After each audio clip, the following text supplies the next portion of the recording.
اعوذ باللہ من الشیطان الرجیم بسم اللہ الرحمن الرحیم من عمل صالحا من ذکر او انثى وهو مؤمن فلنحیینہ حیاتا طیبہ صدق اللہ العظیم ان اللہ وملائکتہ یصلون علی النبی اللہم صلی علی سیدنا ومولانا محمد معدن الجود والکرم وآلہ وصحبہ وبارک وسلم۔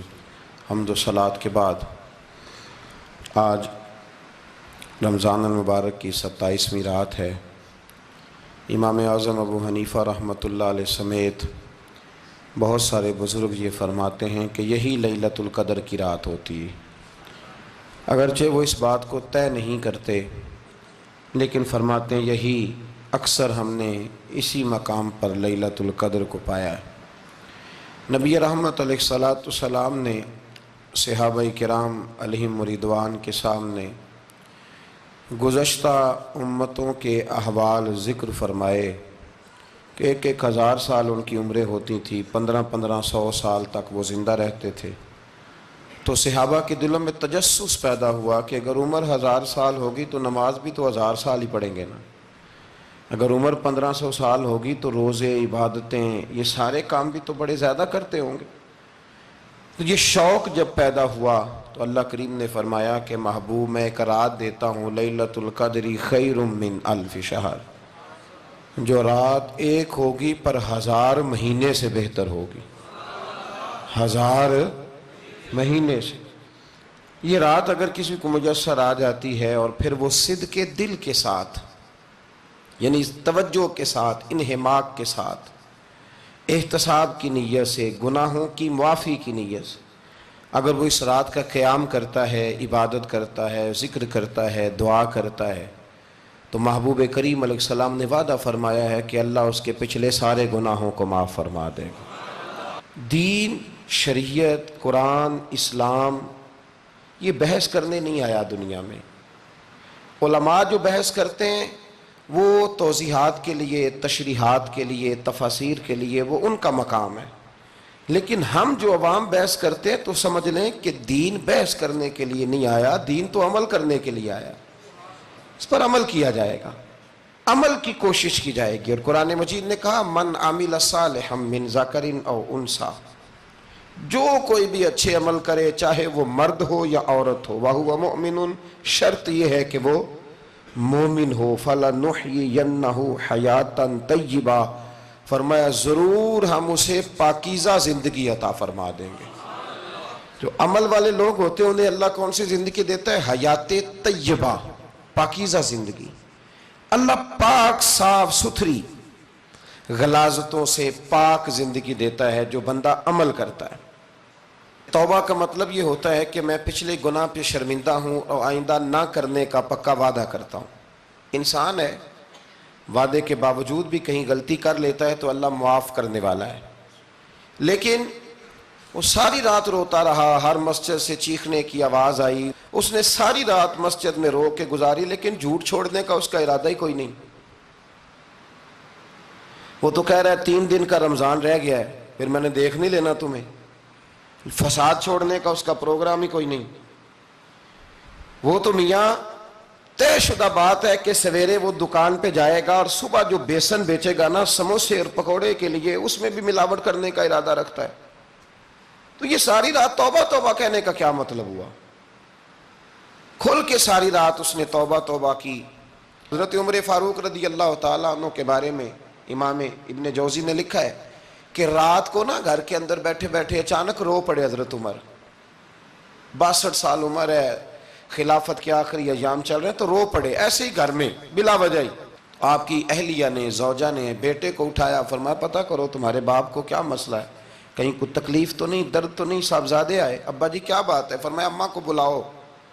سب لوگ جمع ہو گئے تو جناب عمر فاروق رضی اللہ تعالیٰ عنہ فرمانے لگے کہ بیٹھو میرے ارد گرد۔ سب بیٹھ گئے تو فرمانے لگے آج جب میں مسجد سے نکلا تھا تو میرے نبی پاک کے سچے صحابہ، سچے رسول کے سچے صحابہ، حضور کے سچے غلام یہ کہہ رہے تھے کہ عمر بڑا ہی اچھا ہے، عدل والا ہے، انصاف والا ہے۔ تو ابا جی اس میں رونے والی کیا بات ہے؟ تو فرمانے لگے ڈر یہ لگتا ہے کہ باہر تو میں اچھا تھا، کہیں گھر میں تو نہیں کوتاہیاں کرتا رہا۔ میری بات پہ توجہ کرنا، کہیں گھر میں آپ باتیں سن لیں تو شاید جتنی میں کرتا ہوں دوسرا کار ہی کوئی نہ سکے، لیکن جب عمل کے راستے پہ ہم نکلتے ہیں تو وہ مسدود ہے، وہ بند ہے۔ عمل کس نے کرنا ہے؟ آپ کوئی آیت پڑھیں تو یہاں غلطی نکالنے والے 20 لوگ مل جائیں گے، 20 لوگ، لیکن اس آیت پہ عمل کرنے والے کتنے ملیں گے؟ تو حضرت عمر فاروق رو رہے تھے، کہنے لگے کہیں تمہارے حقوق تو نہیں پامال کرتا رہا؟ تو آپ کی اہلیہ نے جب سنا تو وہ کہنے لگی عمر مجھے تو بڑا پرانا شکوہ ہے، آپ کو جاہ و جلال اتنا تھا میں بات نہیں کر سکی۔ عمر تم نے سارا دن مسجد میں گزار دیا اور ساری رات نقاب اوڑھ کے مدینے کی گلیوں میں گزار دی، میں تو زندگی کی کوئی خوشی دیکھ ہی نہیں سکی۔ چاہ تو میرے اندر بھی تھے نا کہ میرا شوہر کچھ گھڑیاں بیٹھتا، کہیں مجھے لے کے جاتا، تو میں تو کچھ نہیں دیکھا، مجھے بڑا شکوہ ہے۔ تو حضرت عمر کہنے لگے چل اللہ کی رضا کے لیے معاف کر دے۔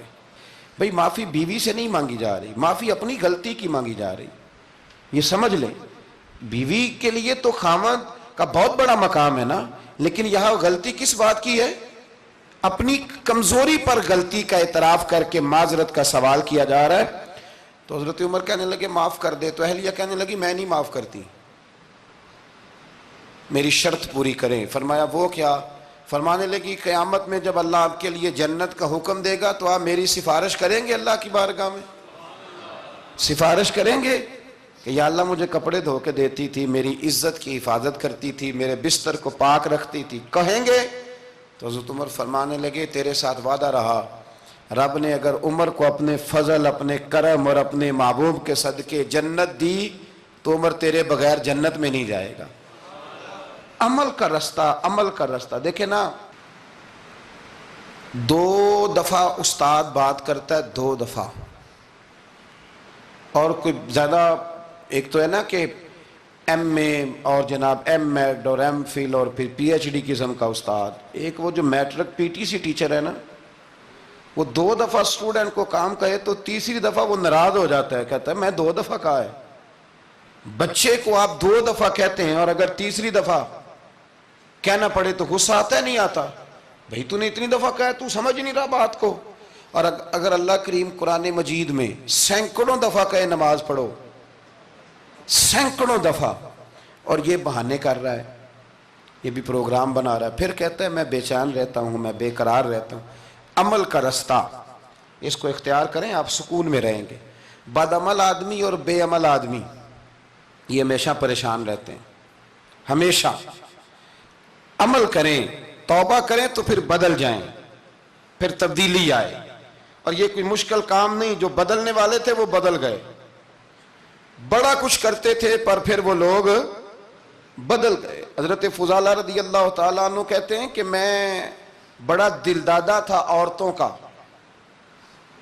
اور میرا ماحول یہ تھا کہ میں قتل بھی کر لیتا تھا، معاذ اللہ چوری بھی کر لیتا تھا، اور رات میری طبیعت تھی معاذ اللہ نئی سے نئی عورت کے پاس جانا۔ کہتے ہیں ابو جہل نے اعلان کیا کہ جو نبی پاک علیہ السلام کا سر اقدس معاذ اللہ کاٹ کے لائے گا، نقل کفر کفر نہ باشد، 100 سرخ اونٹ انعام ملے گا۔ تو میں نے ارادہ کر لیا کہ میں بہت سارا انعام حاصل کروں گا۔ قرآن مجید میں نا اللہ فرماتا ہے کہ بہت سارے لوگ ایسے ہیں جنہیں اگر میں رزق میں کشادگی دے دوں، زیادہ پیسے دے دوں، فرمایا باغی ہو جائیں، وہ سرکش ہو جائیں۔ یہ بہت سارے لوگوں کو جو اللہ تبارک و تعالیٰ اعتدال میں رکھتا ہے تو یہ ان کے لیے بہتر ہے۔ ہر بندہ دولت کے ہوتے ہوئے نیک ہو سکتا، تو یہ اللہ اگر رکھتا ہے نا اعتدال میں تو شکر کرے اللہ کا، ورنہ تو لوگ عیاشیاں کریں، پتہ نہیں کیا کچھ کر گزرے۔ تو حضرت فضالہ کہتے ہیں کہ میں نے خنجر تیار کیا اور میں نے بغل میں اس کو چھپایا، اوپر میں نے چادر اوڑھ لی۔ اب مجھے پتا تھا ظہر کی نماز کے بعد نبی پاک صلی اللہ علیہ وسلم طواف کعبہ کے لیے، بیت اللہ شریف کے طواف کے لیے جاتے ہیں۔ کہتے ہیں میں بھی اس طرف بڑھا، رستے میں نا وہ خاتون جس کے گھر میں نے رات آنا تھا، میں نے دروازے پہ دستک دی، میں نے کہا کہ تیار رہنا، تیار رہنا، آج میں بڑے پیسے لے کے آؤں گا۔ اسے میں نے یہ کہا اور پھر میں چلا گیا بیت اللہ شریف کا طواف کرنے۔ کہتے ہیں اللہ کے محبوب بھی طواف کر رہے تھے تو میں نے بھی طواف شروع کر دیا۔ ارادہ یہ تھا کہ جہاں نبی پاک علیہ السلام میرے قریب سے گزریں گے تو موقع پا کر میں حضور کے جسم اقدس پر خنجر کھونپ دوں گا اور معاذ اللہ شہید کر دوں گا۔ کہتے ہیں حضور ایک دفعہ بھی میرے پاس سے گزرے تو میں ہمت نہ کر سکا، دوسری دفعہ بھی پاس سے گزرے تو میں ہمت نہ کر سکا، تیسری دفعہ بھی گزرے تو میں ہمت، نبی کریم صلی اللہ علیہ وسلم 2-3 دفعہ گزرے تو فرماتے ہیں کہ مجھے موقع نہ ملا، اس لیے کہ حضور فرماتے ہیں اللہ نے روب کے ساتھ میری مدد فرمائی، دشمن پر میرا روب طاری ہو جاتا ہے۔ فرماتے ہیں جب چکر پورے ہو گئے تو محبوب کریم نہ چھٹے چکر پہ فرمانے لگے فضالہ چکر ایک رہ گیا ہے، بے خبر ہو جو غلاموں سے وہ آقا کیا ہے، ایک پھیرا رہ گیا ہے۔ کہتے ہیں طواف مکمل ہو گیا تو محبوب میرے قریب آئے، فرمایا وہ کام کرتے کیوں نہیں جس کے لیے آئے تھے؟ میں نے عرض کی یا رسول اللہ کون سا کام، کیسا کام؟ اندر تو چور تھا نا، بانج فقیروں کسے نہیں ماریا اے ہوئی چور اندر دا، اندر چور تھا نا۔ کہتے ہیں حضور نے مجھے کندھے سے پکڑ کے ہلایا، فرمایا کرتے کیوں نہیں؟ جب حضور نے ہلایا تو وہ خنجر بھی پیروں میں گرا اور میں بھی رسول اللہ کے پیروں میں گر گیا۔ میں نے کہا حضور مجھے کلمہ پڑھا دیں۔ کہتے ہیں حضور نے پہلے میرے دل پہ دست مبارک پھیرا، پھر میرے نبی نے مجھے کلمہ پڑھا دیا۔ اب نا مرید ہونے والا کہتا ہے کہ جی آہستہ آہستہ میں ٹھیک ہو جاؤں گا۔ اب وہ آہستہ آہستہ کا کیا ترجمہ ہے یہ بالکل سمجھ نہیں آتی۔ بھئی کسی بندے سے 5 لاکھ روپیہ لینا ہے تو اس سے وہ کہتا ہے جی میں آہستہ آہستہ دوں گا، 500 روپیہ دے دیا کروں گا روز کا، تو کہتے ہیں میری رقم خراب ہوتی ہے، پورے دو۔ اور نیکی کی بات جب آتی ہے تو کہتے ہیں حضرت صاحب دین اتنا سخت نہیں ہے، میں آہستہ آہستہ ٹھیک ہو جاؤں گا۔ اب میں مغرب عشاء پڑھنی شروع کر دیا میں نے، اب میں تسبیح لے لی ہے، کل میں نے بھی آہستہ آہستہ میں ٹھیک ہو جاؤں۔ یعنی رقم لینی ہو تو وہ آہستہ آہستہ قبول نہیں ہے، لیکن اور مکان کی رجسٹری اگر کرانی ہو تو مالک مکان کہے گے آہستہ آہستہ کرا لو، کہتے ہیں پیسے پورے دیے، سویرے چل اور بیان دے۔ یہ کیا بات ہوئی؟ یہاں یہ جو ہمارا ماحول تھا نا کر لیں گے ہو جائے گا، یقین کریں لوگ قبروں میں چلے گئے ہیں پر مسجدوں میں نہیں آئے، ہر کام سے لوگ ریٹائر ہوئے پر گناہوں سے ریٹائر نہیں ہوئے، آخر تک تباہی اتر گئی لیکن لوگ بدلنے کو تیار نہ ہوئے۔ حضرت فضالہ کہتے ہیں ابھی میں نے کلمہ پڑھا، ابھی میں واپس آیا، رستے میں وہ بی بی کھڑی تھی، کہتے ہیں میں وہ شخص تھا کہ عورتیں مرتی تھی میرے اوپر اور کسی کی جرت تھی کہ وہ آئیں بائیں شائیں کرے، لیکن فرماتے ہیں میں بی بی کے پاس سے گزر گیا، پہلے تو اس کا خیال تھا رکے گا، لیکن جب میں رکا نہ تو دروازے پہ آئی، اور جب میں گزر گیا تو اس نے آواز دی، لیکن میں نے سنی انسنی کر دی، جب آگے بڑھا تو میرے پیچھے دوڑی۔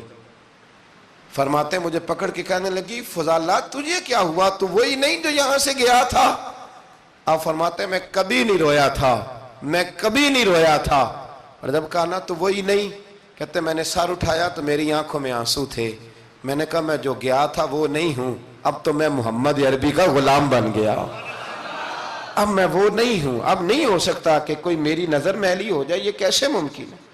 اب نا اسلام کی تعریف ہم نے یہ کی ہے کہ خبردار کوئی ہمارے قریب نہ آئے، ہم کسی کو بات نہیں کرنے دیتے کہ ہم مسلمان ہیں، ہم بات نہیں کرنے دیتے۔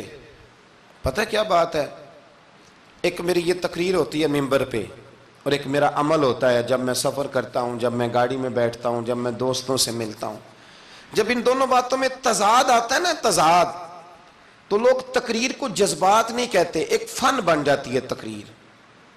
آپ کو پتہ ہے نا وائزین نعت خواں کہتے ہیں میں نے محفل لوٹ لی، پھر لوگ شمار کرتے ہیں کتنے لوگوں نے سبحان اللہ کہی، پھر لوگ شمار کرتے ہیں کہ آج 5 بندے روئے بھی تھے جب میں تقریر کر رہا تھا، تو پھر یہ فن ہے، یہ جذبات کا اظہار۔ سمجھ لیں بات کو کہ عمل جب آپ نہیں نہ کرتے عمل، تو آپ خود بڑے بے چین رہتے ہیں کہ یار یہ میں کیا کر رہا ہوں، یہ کون سا گورکھ دھندا ہے کہ میرا عمل صفر ہوتا جا رہا ہے۔ ہمارے ایک استاد تھے تو وہ فرمایا کرتے تھے کہ اگر پڑھے لکھے آدمی کو تم بے عمل دیکھو تو اس سے دور ہٹ جایا کرو ورنہ تمہیں بھی بے عمل کر دے گا۔ میں نے ان سے عرض کی، میں نے کہا حضور یہ کیا ہے؟ تو فرمانے لگے اپنے حضرت صاحب سے پوچھنا، وضاحت کریں گے۔ میں نے حضرت صاحب سے کہا جی عجیب بات کر دی ہے، علم والے بندے کے پاس بیٹھ کے تو علم آتا ہے، تو وہ فرما رہے تھے کہ علم والے بندے کے پاس اگر وہ بے عمل ہو تو بالکل نہ بیٹھنا، تو حضرت صاحب فرمانے لگا انہوں نے صحیح کہا ہے. اب بات بہت بڑی ہے، پتہ نہیں آپ کی سمجھ میں آتی ہے نہیں آتی، بہرحال کر دیتا ہوں.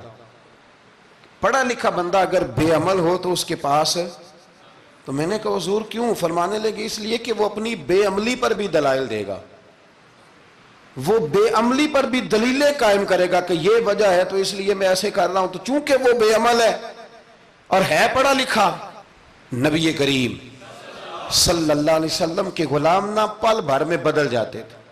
اور اللہ تعالیٰ بھی نا بڑے موقع دیتا ہے ہمیں، بڑے موقع. حضور نے فرمایا جس نے ایمان اور احتساب کی نیت سے روزے رکھے وہ نئی زندگی کا آغاز کرے، اس لیے کہ اللہ نے اس کے پچھلے سارے گناہ معاف فرما دیے. میرے نبی کریم علیہ الصلوۃ والسلام نے فرمایا جو شخص بیمار ہو گیا، مریض ہو گیا، اور نسائی شریف میں فرمایا کہ 3 دن تک بستر پہ رہا اور اس نے شکوہ نہ کیا اللہ کا، اور جب وہ شفا یاب ہو کے بستر سے اٹھا ہے نا، تب اللہ نے اس کے پچھلے سارے گناہ معاف فرما دیے. اور فرمایا جو حج کرنے گیا، حج کر کے واپس آیا، اللہ کے حبیب فرماتے ہیں یوں سمجھے کہ میں آج ہی ماں کے پیٹ سے پیدا ہوا. بڑے موقع اللہ نے دیے، بڑے موقع، بڑے سارے موقع عطا فرمائے کہ میں تیرے پچھلے گناہ معاف کر دوں گا. تو بھی تو نئی زندگی کا آغاز کرنا، تو بھی تو شروع کرنا نئے سرے سے، تو بھی تو بدل کے آنا، تو بھی تو اپنے اندر تبدیلی پیدا کرنا. سالوں بیت گئے، ہمیں سالوں بیت گئے،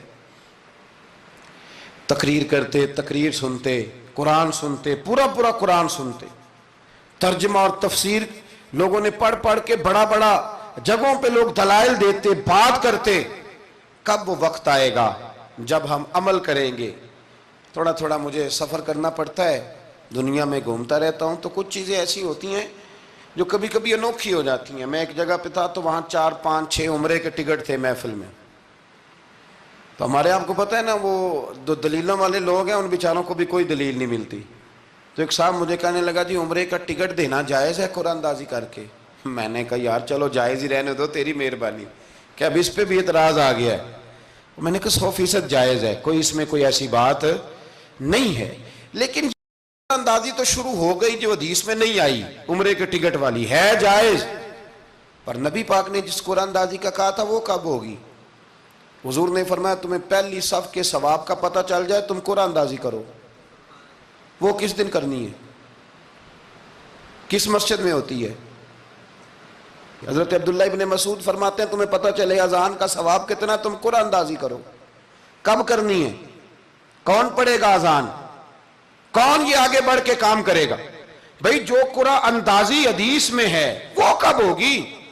یہ تو قرآن اندازی شروع ہو گئی اور ہو رہی ہے. اب تو لوگ جہیز دینے لگے ہیں قرآن اندازی کر کے، یہ ماحول بن گیا. دین عمل کرنے کے لیے آیا ہے. جو حکم میرے نبی پاک کے غلاموں کو ملا انہوں نے عمل کر کے دکھایا، انہوں نے عمل کر کے دکھایا. وہ عمل کے میدان کے لوگ تھے. حضرت ابوبکر صدیق سے زیادہ روایات مروی نہیں ہیں، اگر ڈھونڈنے نکلو گے تو زیادہ قول نہیں ملیں گے ان کے. حضرت عمر فاروق کے زیادہ اقوال، زیادہ ارشادات آپ کو نہیں ملیں گے. حضرت سیدنا عثمان غنی کی زیادہ باتیں آپ کو نہیں ملیں گی. ان کا عمل ملے گا، ان کا کردار ملے گا، ان کا لب و لہجہ ملے گا، زندگی گزارنے میں کیا طریقہ اختیار کیا وہ آپ کو ملے گا. اب تو وہ لوگ رخصت ہو گئے جن کے عمل سے لوگ زندگی پکڑتے تھے، عمل سے، کردار سے. تو عمل کا رستہ کب اختیار کریں گے؟ آگے کب بڑھیں گے؟ میرے رسول کریم صلی اللہ تعالی علیہ وسلم کے غلام عمل کرتے تھے، اور جب عمل کرتے تھے پھر اس کا رزلٹ آتا تھا. یاد رکھنا رزلٹ نیتوں کا آتا ہے، ارادوں کا آتا ہے، عمل کا آتا ہے. گفتگو کا رزلٹ، آپ بڑا اچھا سبق سنا لیں تو پیپر نہ دیں تو پاس ہوں گے کہ فیل؟ آپ تو کہہ رہے تھے وہ مجھے سارا ہی آتا تھا. تو عمل آپ کرتے ہیں تو عمل پر نتیجہ ہوتا ہے، عمل پر، عمل پر. حضرت عبداللہ ابن مبارک رحمت اللہ علیہ کے جو والد تھے نا ان کا نام مبارک تھا. وہ ایک باغ میں رہا کرتے تھے، باغ کی دیکھ بھال کرتے تھے بڑے صاف ستھرے، بڑی ان کی طبیعت میں نکھار تھا. آج مسئلہ ہمارے ملک کا یہ ہے کہ ہمارے ملک میں صرف سیاستدان ہی جو ہے وہ غلط کام نہیں کرتا. یا بہت بڑی انڈسٹری ہو تو وہاں ہی خرابی نہیں ہوتی، بلکہ ریڑھی والے کا بھی اگر ہاتھ پڑ جائے نا تو چھوڑتا وہ بھی کوئی نہیں، الا ماشاء اللہ۔ وہ بھی جو اچھے اچھے آم ہوتے ہیں وہ فرنٹ پہ لگائے ہوتے ہیں، اس نے دکھانے کے لیے اور ہوتے ہیں اور دینے کے لیے اور ہوتے ہیں، اور وہ کہتا ہے کہ یہ بھی تو میں نے بیچنے ہیں نا، تو بھئی اگر یہ بھی بیچنے تھے تو اکٹھے لگانے چاہیے تھے، لیکن معیار ہے نا ہمارا، عمل کا رستہ مسدود ہے۔ حضرت مبارک جو تھے وہ مالی کے طور پر غریب آدمی تھے تو کام کاج کرتے تھے، تو ایک دن باغ کا مالک آ گیا، اس نے آ کے آپ سے کہا کہ کنوں کا باغ تھا، اس نے کہا کہ لاؤ ایک، کنوں لا کے دیا تو کھٹا تھا، اس نے کہا یہ نہیں ٹھیک، دوسری درخت سے لاؤ، دوسرے سے لائے تو وہ بھی کھٹا تھا، تیسرے سے لائے وہ بھی کھٹا تھا۔ کہنے لگا بیٹے کتنے سال ہو گئے تمہیں؟ تو فرمانے لگے 10-12 سال۔ تو کہنے لگے تمہیں ابھی بھی نہیں پتا کس جگہ کا کنوں میٹھا ہے، سارے کڑوے لائے ہو؟ تو آپ فرمانے لگے آپ نے مجھے دیکھ بھال کے لیے رکھا ہوا ہے، کنوں چکھنے کے لیے نہیں رکھا، مجھ سے قسم اٹھا لیں کبھی میں نے چکھا بھی ہو، اس لیے کہ میرے ذمے اور کام۔ باغ کا مالک اتنا خوش ہوا کہ اس نے آزاد بھی کر دیا، اپنی بیٹی کا نکاح بھی کر دیا، اور وہ باغ بھی آپ کو تحفے میں ہی دے دیا۔ ان کے گھر حضرت عبداللہ بن مبارک پیدا ہوئے۔ ان کے والد گرامی کہتے ہیں کہ ایک دن پھر ایسا ہوا کہ میں نے نا باغ بڑا سجایا سوارا، محنت کری، بادشاہ آ گیا۔ تو بادشاہوں کو بھی کچھ چیزیں پسند آ جاتی ہیں نا، اور ہمارے ملک میں تو ڈھیر سارے لوگ بادشاہ ہیں، ڈھیر سارے لوگ بادشاہ ہیں۔ اگر کسی تگڑے بندے کو کسی غریب کی جھونپڑی پسند آ گئی پھر اسے دینی ہی پڑے گی، بلکہ ایسی ایسی خبریں سننے کو ملتی ہیں کہ چودھری صاحب نے آ کے کہا ہے کہ مفت دینی ہے کہ پیسے لے کے دینی ہے، یہ یہاں تک خبریں۔ تو بادشاہ آ گیا، اس نے دیکھا بڑا سجا سنورا باغ ہے، اس نے حضرت مبارک سے کہا کہ مجھے نا جوس بنا کے پلاؤ کنوں کا۔ تو حضرت نے اسے نا جوس دیا، اس نے پیا تو بڑا مزہ آیا، کہنے لگا ایک گلاس اور نہیں دیتے؟ تو حضرت اور بنانے لگے، تو اس کے دل میں نا اس سے پہلے خیال آ گیا کہ باغ بڑا شاندار ہے اور پھل بھی بڑا مزیدار ہے، تو قبضہ نہ کر لوں، اپنا ہی نہ ہو جائے، یہ اس کو دیتے ہیں تھوڑے بہت پیسے، یہ نکل جائے گا، نہ بھی نکلا تو ڈانٹ دیں گے۔ اتنی دیر میں نا حضرت مبارک رحمت اللہ تعالیٰ علیہ ایک گلاس شربت کا اور بنا کے لے آئے، بادشاہ کو دیا نا، تو اب جو گلاس آیا تو کڑوا تھا، کسیلا تھا، کھٹا تھا۔ تو بادشاہ کے گلے کو پڑا تو کہنے لگا یہ تم نے کیا کیا؟ پہلے تو بڑا میٹھا تھا، باغ وہی ہے تو ذائقہ کیسے بدل گیا؟ تو آپ فرمانے لگے وہ بادشاہ کی نیت بدلی ہے نا، بادشاہ کی نیت بدلی ہے تو اس کا بھی ذائقہ بدل گیا ہے، تو نیت نہ آپ کی بدلتی۔ تو اور یہ حضور کا فرمان ہے، فرمایا اللہ کے کچھ بندے ایسے ہوتے ہیں جو اللہ کے دیے ہوئے نور سے دیکھتے۔ کہا آپ کی نیت بدل گئی تو اس کا ذائقہ بدل گیا۔ اب بادشاہ نے دل میں کہا نہیں یار بندہ کہہ تو ٹھیک ہی رہا ہے، یہ تو اس کی محنت سے اللہ نے پھل دیا ہے، مجھے ایسا نہیں کرنا چاہیے۔ تو حضرت دوڑ کے گئے تو دوسرا جوس کا گلاس بنا کے لائے، اب دیا تو میٹھا تھا، کہنے لگا اب کیا ہوا؟ فرمانے لگے آپ کی نیت ٹھیک ہو گئی ہے تو رب نے ذائقہ بھی ٹھیک کر دیا ہے۔ نبی پاک علیہ السلام نے فرمایا اللہ تو تیرے گمان کے قریب رہتا ہے، تیرے گمان کے۔ یہ میں بچوں کو نا تھوڑے دن پہلے میں انہیں کہہ رہا تھا دین میں آگے بڑھنے کے لیے کوئی سیاست نہ کرنا، کوئی چکر نہ چلانا۔ میں نے چکر چلانے والے لوگ ہمیشہ پیچھے رہ جانے والے دیکھے، تھوڑا کر لینا پر اتنا کرنا جتنا مخلص ہو کے ہو سکے، کوئی چکر چلانا، کسی کھاتے میں پڑنا، اس سے بچنا، نہ پیچھے رہ جاؤ۔ میں نے بڑے بڑے تیز لوگوں کو زندگی میں زیرو دیکھا ہے، اور بڑے بڑے سادے لوگ جن کو 50,000 روپیہ گننا پڑ جائے تو تھک جائیں، لیکن اللہ نے انہیں دیا ہے تو بغیر حساب کتاب ہی عطا فرمایا ہے۔ تو ہم نہ نیتوں کے بل بوتے پر عمل کریں، خالی باتیں نہ کریں، آپ کا جو عمل ہوگا وہ آسانی کر دے گا۔ حضرت حبیب اجمی بڑے مالدار تھے۔ دنیا میں ڈھیر سارا فساد مالداروں کی وجہ سے ہوتا ہے۔ یہ جو شادیاں مہنگی ہوئی ہیں نا، یہ ابھی تھوڑا عرصہ پہلے کی بات ہے کہ شادی میرج ہال میں کرنے کا کسی دیہاتی کو کہتے تھے تو وہ کہتا تھا کہ میں نے نہیں میرج ہال میں کرنی، تھی کروں توڑی دیے۔ اب کیا ہوا ہے؟ کوئی منع کرتا ہے؟ بلکہ جو بڑے دور دراز دیہات ہیں ان میں بھی میرج ہال بن گئے۔ یہ امیر کچھ قباحتیں ایسی پیدا کرتے ہیں کہ غریبوں کے لیے بھی مشکل ہو جاتی ہے۔ یہ کچھ ایسے معاملات لاتے ہیں میدان میں کہ پھر عام لوگوں کے لیے اس میں مشکلات ہوتی ہیں، چونکہ وہ رواج بن جاتا ہے معاشرے کا۔ پیسے والا آدمی اس رواج کو لاتا ہے میدان میں، اس سے خرابی ہوتی ہے۔ اور پھر میرے غریب کا یہ حال ہے کہ امیر کو رسم چھوڑ دے تو چھوڑ دے، غریب کو قرضہ اٹھانا پڑے، چھوڑنی کوئی شے نہیں اس نے، جو مرضی ہو جائے، اس نے کوئی چیز پیچھے نہیں ہونے دینی۔ حضرت حبیب اجمی بڑے مالدار تھے، تو وہ کاروبار کر، یہ مالدار لوگ جو ہوتے ہیں نا، یہ تو کہتے ہیں پیسے کو پیسہ، ہے نا، کتنا مشہور ہے جملہ، پیسے کو پیسہ، تو یہ پھر مارکیٹ میں پیسہ پھینکتے ہیں، تو یہ پیسہ کھینچنے کے لیے پیسہ پھینکتے ہیں، پھر ایک دوسرے کو کہتے ہیں تیری وجہ سے مہنگائی ہوئی ہے، تیری وجہ سے مہنگائی ہوئی۔ حالانکہ مہنگائی کسی کی وجہ سے بھی ہوتی کس کے لیے؟ غریب کے لیے۔ مطلب پیٹرول مہنگا ہوا تو کرایہ بڑھ گیا بس کا، لیکن پیٹرول سستا ہوا تو کبھی کرایہ بھی سستا ہوا ہے، اس نے ادھر ہی رہنا ہے۔ تو مہنگائی کس بیچارے کے لیے ہوئی؟ غریب کے لیے، جس نے گھر جانا ہے نا، اس نے گھر جانا ہے۔ ابھی ہمارے ایک بچے نے جانا تھا، تو سفر لمبا تھا، تو کہہ رہا تھا 1000 روپیہ میرے پاس ہے پر کرایہ 1500 لگتا ہے۔ ابھی بھی لوگ حساب کرتے ہیں اور پھر سوچتے ہیں کہ رستے میں شے کوئی نہیں کھانی، اس لیے کہ پھر کرایہ کہاں سے دوں گا، مینج کر کے رکھتے ہیں۔ یہ خدمت ہوتی ہے نا علماء کی، حفاظ کی، تو مجھے پتہ ہے، میں اس قبیلے کا آدمی ہوں، مجھے پتہ ہے کہ یہ کیسے حساب کر کے رکھتے ہیں کہ اب اتنے آئے ہیں تو اس میں سے یہاں، جس کے پاس ہیں ہی بڑے لمیٹڈ سے، تو وہ بیچارہ پہلے سے سوچ کے بیٹھا ہوتا ہے، مجھے پتہ ہے۔ جن کے پاس پھر بے حساب ہوتا ہے وہ پھر مارکیٹ میں پھینکتے ہیں تو کھینچتے ہیں، ظلم کرتے ہیں۔ حضرت حبیب اجمی کہتے ہیں جب مال دیا اللہ نے تو میں نے سود کا کام شروع کر دیا۔ اب سود والوں کے پاس بھی بڑی دلیلیں ہیں، انشورنس والوں نے بھی فتوے رکھے ہوئے ہیں، وہ آگے فتویٰ دکھاتے ہیں، وہ کہتے ہیں جناب فتویٰ، تو میں نے کہا کہ فتویٰ مارکیٹ میں میری طرح کے مولوی ہیں میاں، اب کیسی بات کرتے ہو، فتویٰ تو مل ہی جاتا ہے، لیکن نبی کریم علیہ السلام کا وہ فرمان ذہن میں رکھنا کہ حضور نے فرمایا ایک حلال ہے تو ایک حرام ہے، ایک میں شک ہے۔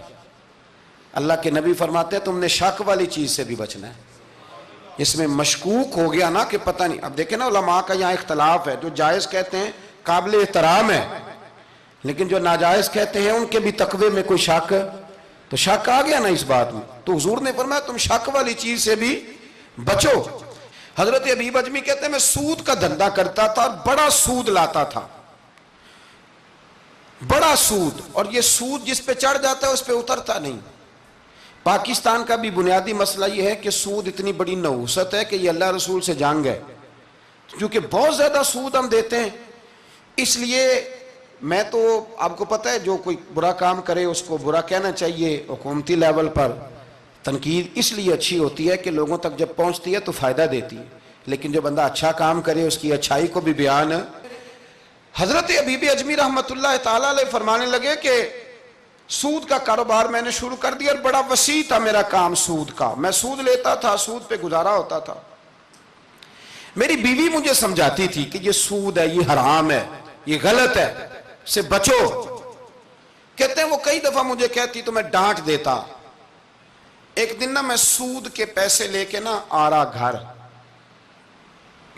اس کا میں نے گوشت خریدا، بیوی کو دیا کھانا پکانے کے لیے، تو اس نے ہنڈیا چولہے پہ رکھی، کہتے اس نے ذرا اس کے اندر چمچہ جو چلایا ہنڈیا میں، تو وہ لایا میں گوشت تھا پر سارے کا سارا خون بن گیا، خون بن گیا سارے کا سارا۔ اللہ اکبر۔ کہتے ہو میری بیوی چیخیں مارنے لگی اور لا کے میرے آگے رکھا، کہنے لگے یہ تیرے سود کے پیسے خون بن گئے، آ تجھے بھی پلاؤں اور تیرے بچوں کو بھی۔ وہ کہتے ہیں نا کچھ لوگ کے گھر کے کونے سے چیخنے کی آواز آتی ہے تو سارے پیر بلائیں یا فرق کوئی نہیں پڑتا، تو میں کہتا ہوں پھر غور کر لو، شاید اس کونے میں کسی یتیم کے پیسے لگ گئے ہوں، کسی بیوہ کی آہیں ہوں۔ اگر اس رقم کی کوئی گھر بن جائے نا تو پھر ساری دنیا کے پیر جمع کرو تو چیخنے کی آوازیں بند نہیں ہوا کرتی۔ حضرت حبیب اجمی رحمۃ اللہ تعالیٰ علیہ فرمانے لگے کہ وہ جب بن گیا نا خون، تو اب میرے اندر نا چوٹ لگی کہ یار اگر دنیا میں اللہ تعالیٰ مجھے نظارے دکھا رہا ہے تو آخرت میں میرا کیا بنے۔ کہتے ہیں میں درد کے ساتھ باہر نکلا، بچے گلی میں کھیل رہے تھے، جب ان کے قریب سے گزرنے لگا نا تو ہم تو کہتے ہیں نا لوگ حسد میں بات کرتے ہیں، لیکن ایسی بات نہیں ہے۔ کچھ شریر لوگ ہوتے ہیں جو حسد میں بات کرتے ہیں، پر دیکھنا چاہیے کہ لوگ ہمارے بارے میں کیا کہتے ہیں۔ انتم شہداء اللہ فی الارض، حضور نے فرمایا تم زمین پر اللہ کے گواہ ہو، مومن جو تمہارے بارے میں کہے کان لگا کے سنو۔ لوگ تمہیں کیا کہتے ہیں، کن لفظوں سے یاد کرتے ہیں؟ جن لفظوں سے لوگ دنیا میں یاد کرتے ہیں، مرنے کے بعد بھی انہی لفظوں سے یاد کریں گے، انہی لفظوں سے۔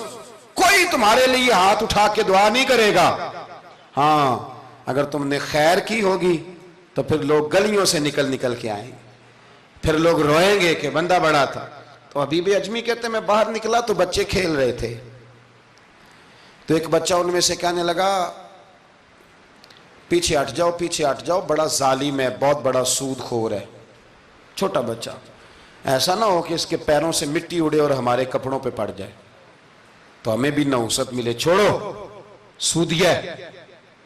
کہتے ہیں میرے دل پہ اور چوٹ لگی، میں نے کہا یا اللہ تیری چھوٹی چھوٹی مخلوق بھی مجھ سے نفرت کرتی، یہ بچے تک کہتے ہیں کہ میں اس طرح کا ہوں۔ بچے فرمانے لگے، میں وہاں سے سیدھا حضرت حسن بصری کے پاس گیا، میں نے کہا حضور مجھے توبہ کرا دیں۔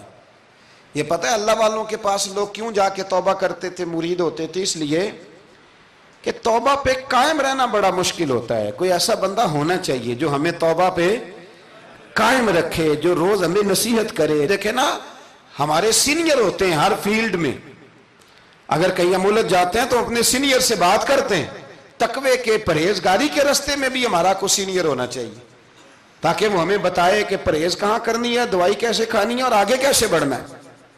فرمانے لگے میں حضرت حسن بصری کے پاس گیا، توبہ کی، معافی مانگی، گڑ گڑایا، بڑا رویا، تو خواجہ حسن بصری نے مجھے توبہ کرائی۔ میں نے پکا ارادہ کیا کہ مر جاؤں گا پر حرام کا پیسہ نہیں کھاؤں گا، مر جاؤں گا حرام کا لقمہ نہیں کھاؤں گا۔ ویسے بھی ہم زیادہ کھا نہیں سکتے، یہ وارثوں کا مال ہوتا ہے، ہمارا تھوڑی ہوتا ہے۔ ہم کسی کے مال کے محافظ بنے رہتے ہیں، اور کھائے گا کوئی اور حساب دے گا۔ اور جہاں تک بچوں کا معاملہ ہے نا، بچے اچھے ہوں نا تو پیسے بانی جاتے ہیں، اور بچے نالائق نکل آئیں تو جو ہوں وہ بھی اجڑ جاتے ہیں۔ تو اس لیے محنت تربیت پر ہونی چاہیے، نہ کہ بینک بیلنس پر ہونی چاہیے۔ حضرت حبیب اجمی کہتے ہیں واپس آیا سچی توبہ کر کے، ایک لقمہ حرام نہیں کبھی لوں گا۔ ابھی وہ بچے وہیں کھیل رہے تھے جن کے پاس سے میں گزر کے گیا تھا، کہتے ہیں واپس آیا تو وہیں کھڑے تھے، انہی بچوں میں سے وہی بچہ دوبارہ بولا، کہنے لگا پیچھے ہٹ جاؤ، پیچھے ہٹ جاؤ، اللہ کا ولی آ رہا ہے، کہیں ایسا نہ ہو کہ ہمارے پیروں سے گرد اڑے، اس کے کپڑوں پہ پڑے اور ہم بے ادب لکھ دیے جائیں۔ کہتے ہیں میں نے چلتے چلتے چیخ ماری کہ اے اللہ، ابھی تو میں آج بدلا ہوں، آج میں بدلا ہوں تو تو نے میرے حق میں ساری گواہیاں بھی بدل دی ہیں، تو نے سارا نظام بدل کے رکھ دیا ہے۔ تبدیلی اپنے اندر لائیں، روح کے اندر لائیں، مزاج کے اندر لائیں۔ یہ شب قدر کی رات ہے، توبہ اور استغفار کریں، لیکن بدلنے کے ارادے سے، چھوڑنے کے ارادے سے۔ اعلیٰ حضرت فاضل بریلوی رحمۃ اللہ علیہ جب ذی الحج کی آخری رات ہوتی تو فرماتے صبح سال بدل رہا ہے تو ہمیں بھی بدل جانا چاہیے۔ لوگ پوچھتے حضور کیا بدلیں؟ فرمایا جو ایک سپارہ پڑھتا تھا 2 کر دے، اور فرمایا جو اپنے آپ کو خوش کرنے کے لیے باتیں کرتا تھا وہ باتیں کم کر دے۔ آج نہ کچھ بدلنے کا پروگرام بنائیں، اپنے رب کریم کے ساتھ دل ہی دل میں وعدے کریں کہ کچھ عادتیں ہم چھوڑیں گے۔ یہ غلط بات ہے کہ عادتیں چھوٹا نہیں کرتی، حضور عادتیں ہی تو بدلنے آئے ہیں دنیا میں، عادتیں بدل جایا کرتی۔ اپنے آپ کو بدلیں اور اپنے اندر تبدیلی پیدا کریں، پھر خدا کے رزلٹ کا انتظار کریں، پھر دیکھیں اللہ کس طرح کے فیصلے فرماتا ہے۔ آپ ارادہ کریں، آپ پروگرام بنائیں، آپ ذہن اپنا بنائیں کہ میں نے نا اب کچھ بدل جانا ہے، اب میں نے اندر کچھ اپنے تبدیلی پیدا کرنی ہے، نکل آئیں۔ 2-3 گزارشات جاتے جاتے آپ سے عرض کروں۔ ایک تو زندگی میں کچھ کام ایسے کریں کہ جن کاموں کا مجھے پتہ ہو یا میرے رب کو پتہ ہو، کسی انسان کو خبر نہ ہو۔ دوسری بات یہ یاد رکھیں کہ دین کا کوئی کام بھی زندگی میں کریں نا تو اپنے اوپر مشقت کریں کہ وہ کام میں نے ریاکاری کے طور پہ نہیں کرنا، وہ دکھلاوے کے طور پہ نہیں کرنا۔ دینی معاملات کے اندر، دینی کاموں کے اندر، یعنی پہلے آپ اپنے آپ کو مطمئن کریں کہ واقعی آپ فی سبیل اللہ وہ کام کر رہے ہیں۔ اب یہ جو رسم ہے نا بے تحاشا، کچھ چیزیں بوجھ بننے لگ گئی ہیں، بوجھ۔ طبیعت محسوس کرتی ہے کہ یہ کیا ہو رہا ہے، مطلب ہم یہاں بھی ہم وہ کام کریں گے سیکھ کے سن کے تیار کر کے، باہر آئیں تھوڑا۔ حضرت ابو مرتعش ایک درویش گزرے، وہ کہتے ہیں میری حج کی تیاری تھی، میں گھر میں بیٹھا تھا بالکل تیار تھا، کل پرسوں جانا تھا، تو میری اماں نے پانی مانگا، بیٹا پانی دینا۔ رسالہ کشیریہ میں اس کو لکھا ہے، کہتے ہیں اماں جی نے کہا پانی لاؤ، تو میں نے نا چھوٹے بھائی سے کہا اماں جی کو پانی دینا، اماں جی نے مجھ سے پانی مانگا ہے۔ یہ جو پیر صاحب ہوتے ہیں ان کو بھی اماں کی خدمت کرنی چاہیے کہ نہیں کرنی چاہیے؟ وہ جو انڈسٹری کا مالک ہے 2 کروڑ روپیہ وہ نرس رکھ دے اماں کو کہ خود اماں کو روٹی کھلائے؟ وہ کہتا میں کر تو رہا ہوں، میں ہی تو تنخواہ دیتا ہوں، بی بی جو رکھی ہوئی ہے۔ کس کو خدمت کرنی چاہیے؟ ڈاکٹر صاحب کو، انجینئر صاحب کو۔ نبی وقت بھی ہونا، نبی وقت بھی اور ولی وقت بھی، تو ماں اس کے لیے بھی قابل تعظیم ہوتی۔ آپ بات کو سمجھے؟ نبی کریم علیہ السلام تو اپنی رضائی ماں آتی تھی تو حضور اٹھ کے کھڑے ہو جاتے تھے۔ حضور نے کہا یہ تعظیم کا موقع ہے۔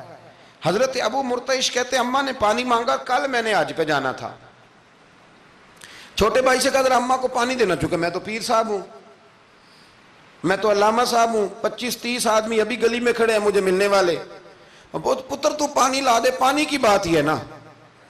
کہتے ہیں فوراً میرے دل میں خیال آیا کہ سینکڑوں میل کا سفر حج کا پیدل کرنا ہے، اس کے لیے تیرا نفس تیار ہے، اور یہاں سے اٹھ کے وہاں مٹکے سے پانی ڈالنے جانا ہے اماں کے لیے، اس کے لیے ذہن تیار نہیں۔ فرماتے ہیں پھر میرے اندر سے آواز آئی کہ یہ تو حج کرنے جا رہا ہے نا، اس میں لوگ تجھے حاجی کہیں گے، اور واپسی پہ تیرے گلے میں پھولوں کا ہار ڈالیں گے، لیکن اماں کو پانی پلانے پر تو کوئی بندہ انعام نہیں دے گا، کوئی شور نہیں ہوگا۔ تو فرماتے ہیں میں سمجھ گیا کہ ابھی میں حج کے لیے نفسیاتی طور پر تو تیار ہوں پر دلی طور پر تیار نہیں ہوں۔ کہتے ہیں میں نے حج کا ارادہ چھوڑ دیا۔ میری اماں کہنے لگی بیٹے جاتا کیوں نہیں؟ میں نے کہا اماں پہلے تیرے تک پہنچ لوں پھر بیت اللہ شریف تک بھی پہنچ جاؤں۔ تو دینی کام زندگی میں کوئی بھی کرے نا مخلص ہو کے کریں، نکل آئیں تسنوں سے، بس کریں۔ یار مطلب سب کے سامنے اداکاری تو اللہ رسول کے سامنے بھی اداکاری چھوڑ دیں یار۔ مطلب ویسے بھی میں کہتا ہوں اداکاری کرتے بندہ تھک جاتا ہے، اداکاری کرتے کرتے نا بندہ وہ لمبی نہیں چلتی۔ تو آپ نارمل زندگی میں اللہ رسول کے ساتھ رہیں گے تو وہ آپ کے لیے بہتری ہوگی، آسانی ہوگی آپ کے لیے۔ میں شب برات کی محفل کے بڑے پوسٹر نہیں بنواتا، شب قدر کے بھی نہیں بنواتا، اگر کبھی بنتے ہیں تو دوست کوئی بنا کے لگا دیتا ہے، بڑا مختصر سا پیغام، وہ بھی شاید آج کیوں بلا۔ میں دوستوں کو ہمیشہ کہتا ہوں کہ جس کو تنہائی میں شب قدر میں مزہ آتا ہے نا اللہ اللہ کرنے کا، وہ تنہائی میں کرے، لیکن زیادہ تر لوگ کر نہیں پاتے، اس لیے ہم محفل کو سجاتے ہیں۔